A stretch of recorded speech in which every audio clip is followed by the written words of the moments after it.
Just a tip. Alright.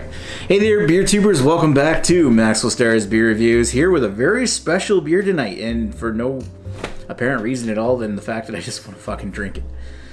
And I'm drinking it by myself, which is probably not a smart idea. I'm going to take a look at a Brook Cafe del Bastardo 2018 version that I picked up when I was in Ontario this year.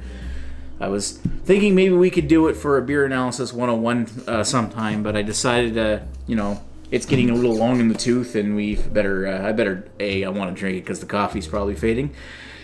And I figured, well, we were talking, and, you know, Cafe del Bastardo 2019 is coming out soon, so we might maybe do that one instead. But hey, I'm excited nonetheless because since the first time I heard about Cafe del Bastardo, I wanted to try it.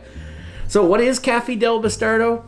Well, it is, of course, the Imperial, the Bolshevik Bastard from Brook, but it's aged in Kentucky bourbon barrels, like the Kentucky Bastard, and it's basically Brook's Kentucky Bastard with coffee added. Let's read the spiel on the bottle here. Cafe del Bastardo is the combination of our friendship with Detour Coffee Co. and our love of barrel-aged Imperial Stout. An infusion of whole coffee beans into our Kentucky Bastard barrels brings a new member to our Bastard family. This intensely aromatic beer displays bright coffee, bourbon, vanilla, and malty chocolate coffee notes, followed by warming alcohol. And here's why it's not a smart idea to do it by myself, but fucking I'm doing it anyway. It is 12% ABV. God damn.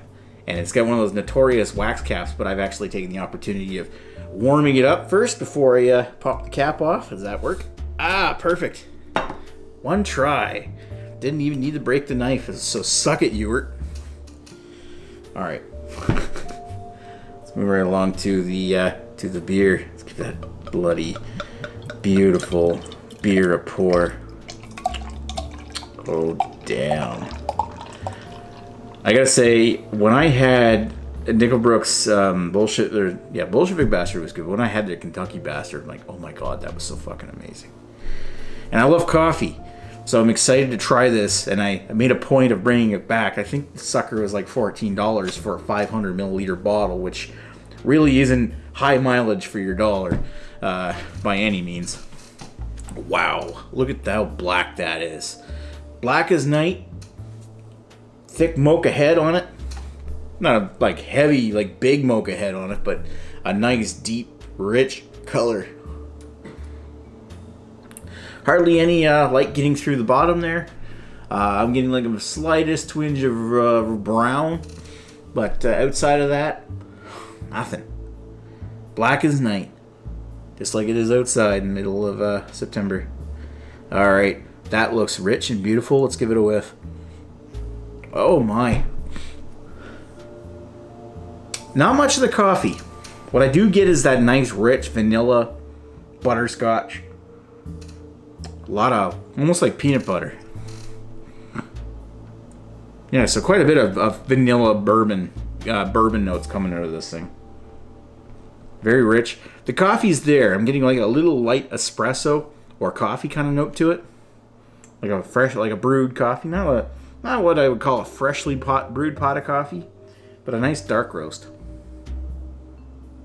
Maybe medium dark roast. Rich and chocolatey. A little bit of coffee. Big amounts of bourbon coming off the top of that thing. So let's put her down the hatch. Cheers. Oh, yeah. Oh, yeah.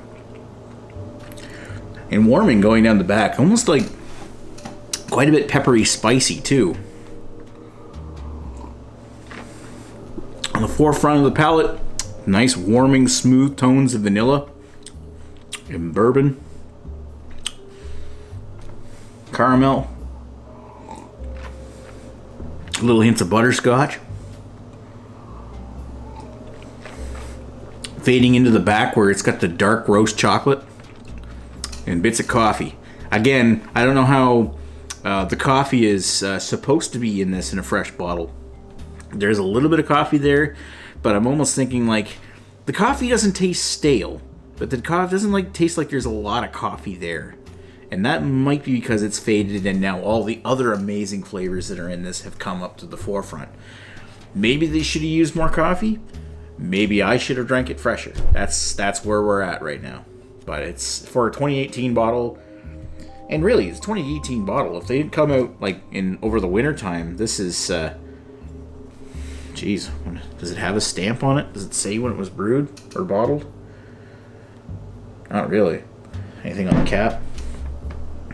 Oh, I guess you just have to have more know-how. I know I bought this in May and it's September at the time of this recording, and I imagine it comes out every winter, so it's probably looking at like maybe like a 9-month-old bottle of this. So 8-9-month-old bottle. Which, yeah, you're hit or miss when it comes to coffee beers, says coffee does tend to fade over time, like more so than the other flavors to get. As far as the flavors of bourbon, like the barrel, oh my god, it's as good as ever.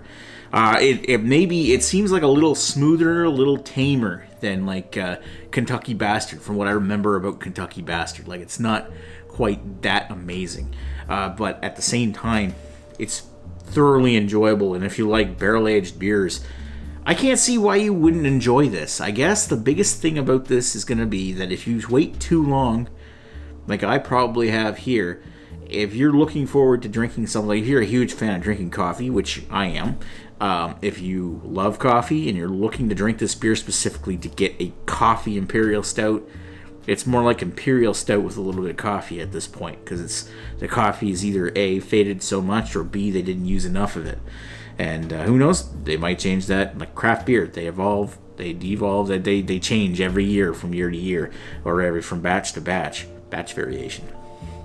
But in this case right here, I'm not getting a whole lot of coffee, but I am getting amazing amounts of flavors out of this. This is excellent. That's the biggest thing I'm disappointed with this thing here, is that I'm not getting enough coffee. And if I was getting an oodle, like a nice amount of espresso coffee blending right smoothly in with the rest of these flavors that I get, which is admittedly have probably smoothed out over a few months, if it were a bit bigger flavor and a bit more coffee, this thing would get an amazing mark from me. But as is, I'm gonna sit down and enjoy it, and I'm going to really enjoy this, and because I love cafe, I love Kentucky Bastard, I love Imperial Stouts, especially barrel aged stuff. But this specific beer, I'm gonna have to try it again. Anyway, so that's my thoughts on Brook. I'm gonna give that a 4 out of 5. I definitely recommend seeking it out, and I do find this quite excellent. But I wish I had a bit more coffee, but that's either my fault or Brook's fault, and I can't judge on that part. So, yeah, 4 out of 5. Definitely check it out whenever you see it. Yeah, this is bourbon barrel-aged Imperial Stout aged on coffee beans. Oh, boy. Maybe that's what they're doing wrong. Maybe they should grind the coffee beans first or something. Anyway, thanks for watching Maxwell Starr's Beer Review. We will chat with you folks later. Cheers.